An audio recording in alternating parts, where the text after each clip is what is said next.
My name is David Weisbroad, and in 1971, I was the director of the Bangladesh Information Center. We were a citizens group focused on influencing American foreign policy during the time of the crackdown by the Pakistanis in March of 1971.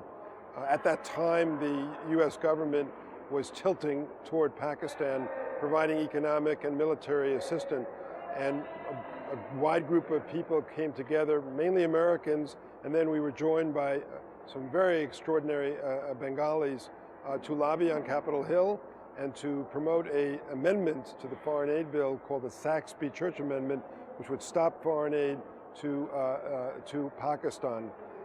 We were research scientists and doctors who had lived and worked in Bangladesh and who had witnessed the events in 1971. We were academics, we were intellectuals.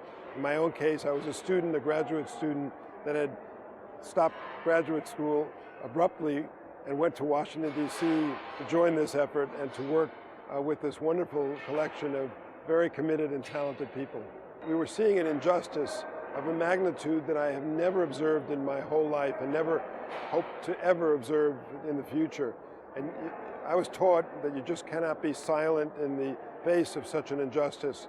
Here was a people who had won an election, a fair and well-administered election, and by all rights should have assumed the office that they were elected to assume, when all of a sudden in March 1st, the Pakistani government did not allow Parliament to sit and came in the 25th, brutally cracked down, exterminated people, committed acts of genocide. You cannot be silent in the face of such events. The impact that we had, I would like to think, was to stop the economic aid that was going toward Pakistan. Our view was that America should be, at best, at a minimum, neutral in this event.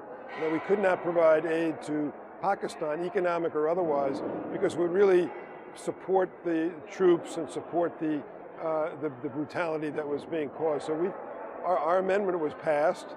It was bilateral. In those days, you could do those things, both the Republicans and Democrats.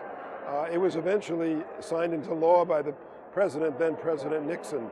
So we had a small impact, I think, in helping, but I think also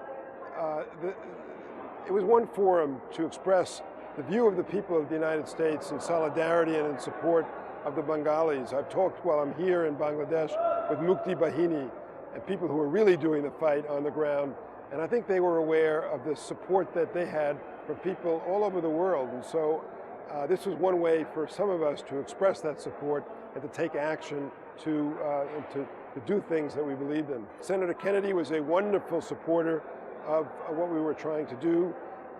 He held hearings, he chaired the Refugee Committee, he had visited Bangladesh. He was an articulate, eloquent, passionate believer in the freedom of the Bengali people and in making sure that the American system supported what was right and just. And by the way, what was also inevitable. It was very clear back then that the inevitability of an independent Bangladesh was preordained. There are a few countries I can think of that would extend themselves, as has Bangladesh, to open their arms and greet people from all over the world in an event like this. But in and of itself, that's an extraordinary thing.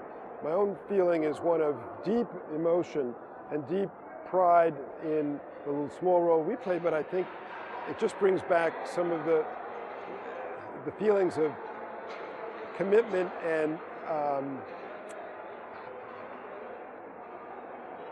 working day and night for a cause you believe in. Anyone who can do that, who has the chance to do that, to work day and night for a cause you believe in, and then to see that cause unfold and be successful, it's more than a thrill of a lifetime. It's an experience of a lifetime. So that's how I feel today.